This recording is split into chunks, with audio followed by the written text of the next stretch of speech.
உங்களுக்கு பிடிச்சலாம் சப்ஸ்கிரைப் பண்ணுங்க, பெல் பட்டனை ஹிட் பண்ணுங்க. ஹலோ ஃப்ரெண்ட்ஸ், வணக்கம், வெல்கம் டு ஆல்.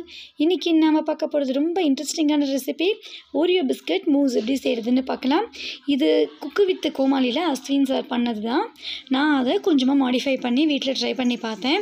ரொம்ப சூப்பராக இருந்தது. அதுக்கு ஃபஸ்ட்டு மில்கி மிஸ்டுடைய ஃப்ரெஷ் க்ரீம் எடுத்திருக்கேன். அதை நல்லா சாஃப்ட் பீக் வர வரைக்கும் பீட் பண்ணிக்கலாம்.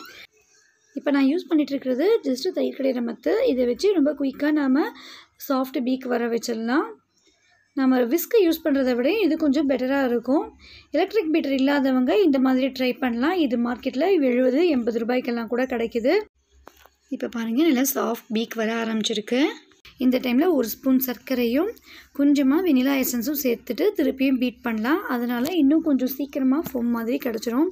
பாருங்கள், எவ்வளோ சூப்பராக வந்துருச்சு. இதை கொஞ்சமாக ஃப்ரிட்ஜில் வச்சு எடுத்துக்கலாம். அந்த ஃப்ரிட்ஜில் இருக்கிற டைமில் நாம் ஓரியோ பிஸ்கட்டு 2 பேக்கெட் நான் எடுத்திருக்கேன். அதை மிக்சியில் போட்டு பீட் பண்ணிவிட்டு வந்துடலாம். நல்லா ஃபைன் பவுடராக அரைச்சி எடுத்துக்கலாம். க்ரீமெல்லாம் எடுக்கணுன்ற அவசியம் இல்லை. க்ரீமோட சேர்த்தே நம்ம அரைச்சி எடுத்துக்கலாம்.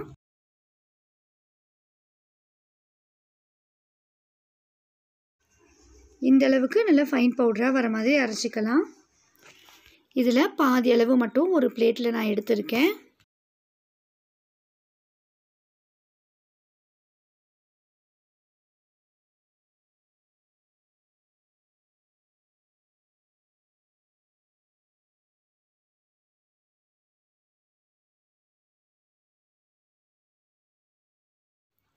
மிச்ச பாதி நமக்கு தேவைப்படும். அதனால் ஒரு போர்ஷன் எடுத்துக்கலாம். அதில் 2 ஸ்பூன் அளவுக்கு உருக்கி வச்சுருக்கிற வெண்ணெயை சேர்த்துக்கிறேன்.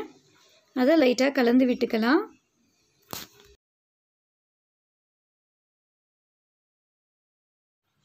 நாம் மூஸ் செய்கிறதுக்கு என்ன கப் யூஸ் பண்ணுறோமோ அந்த கப்பில் ஒரு லேயர் இதை ஃபில் பண்ணிக்கலாம்.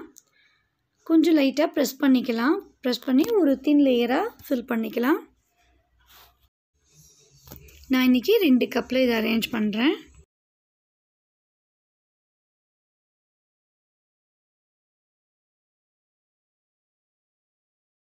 ரொம்ப அழுத்தி ப்ரெஸ் பண்ண வேண்டியதில்லை, மைல்டாக ப்ரெஸ் பண்ணாவே போதும். இது ஒரு 20 நிமிஷம் ஃப்ரிட்ஜில் வச்சிடலாம்.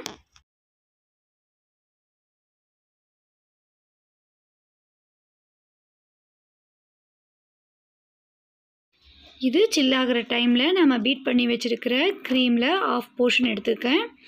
அது கூட நாங்கள் பிஸ்கட் அரைச்சதை எடுத்து வச்சோம் இல்லையா, அந்த மீதி போர்ஷனை இது கூட சேர்த்து நல்லா மிக்ஸ் பண்ணிக்கலாம்.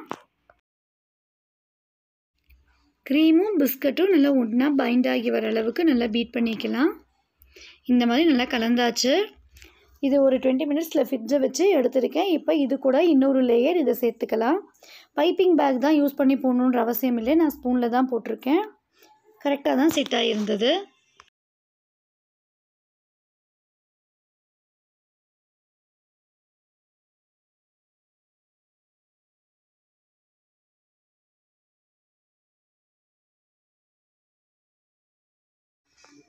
இந்த லேயர் சேர்த்துட்டு லைட்டாக டேப் பண்ணிக்கலாம், கொஞ்சம் செட் ஆகிறதுக்காக. இதுக்கு மேலே அஸ்வின் குக்கு வித் கோமாலியில் சாக்லேட் கேனாச் ப்ரிப்பேர் பண்ணி ஒரு லேயராக கொடுப்பாரு. நான் ஹெர்ஷீஸுடைய 10 ரூபா பேக் வாங்கி அதை ஒரு லேயராக ஸ்ப்ரெட் பண்ணிக்கிறேன். அதையும் கொஞ்சம் நேரம் நான் ஃப்ரிட்ஜில் வச்சுருந்ததுனால நல்லா கெட்டியாக டைட்டாக வருது. ஸ்ப்ரெட் பண்ணுறதுக்கு ரொம்ப ஈஸியாக இருந்தது. ஒரு தின் லேயராக 2 கப்லையும் ஃபில் பண்ணிவிட்டு கொஞ்சமாக டேப் பண்ணி விட்டுக்கலாம்.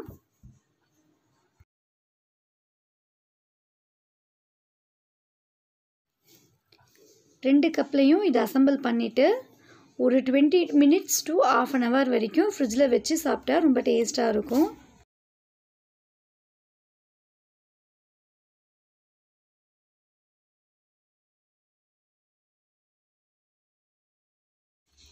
இப்போ இதை லைட்டாக டேப் பண்ணிக்கலாம். 3 லேயர் பாருங்கள், தனித்தனியாக தெரியுது. ரொம்ப டேஸ்ட்டாக இருந்தது. இதுக்கு மேலே டெக்கரேட் பண்ணுறது நம்மளுடைய இஷ்டம்தான். ஓரியோ பிஸ்கட்டை ஆஃபாக உடச்சி அஸ்வின் அதில் வச்சுருப்பாரு. நான் அந்த ஓரியோ பிஸ்கட்டை ஃபுல்லாகவே வச்சுருக்கேன்.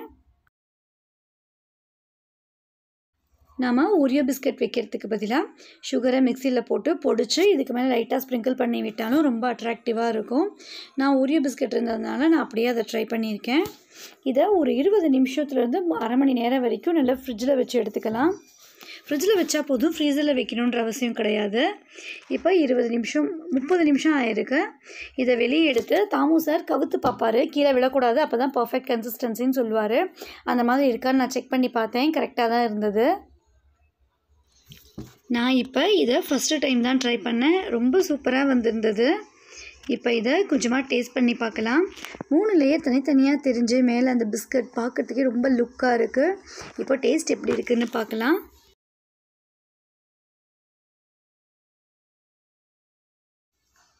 டேஸ்ட்டுமே ரொம்ப சூப்பராக இருந்தது. மைல்டான ஸ்வீட்னஸில் ரொம்ப ஃப்ளேவர்ஃபுல்லாக நல்ல டேஸ்ட்டாக இருந்தது. இந்த மாதிரி நீங்கள் ஒரு தடவை ட்ரை பண்ணி பாருங்கள். உங்களுக்கு பிடிச்சிருந்தா உங்களுடைய வேல்யூபிள் ஃபீட்பேக் எனக்கு சொல்லுங்கள். உங்கள் ஃப்ரெண்ட்ஸ் கூட ஷேர் பண்ணிக்கோங்க. தேங்க்ஸ் ஃபார் வாட்சிங்.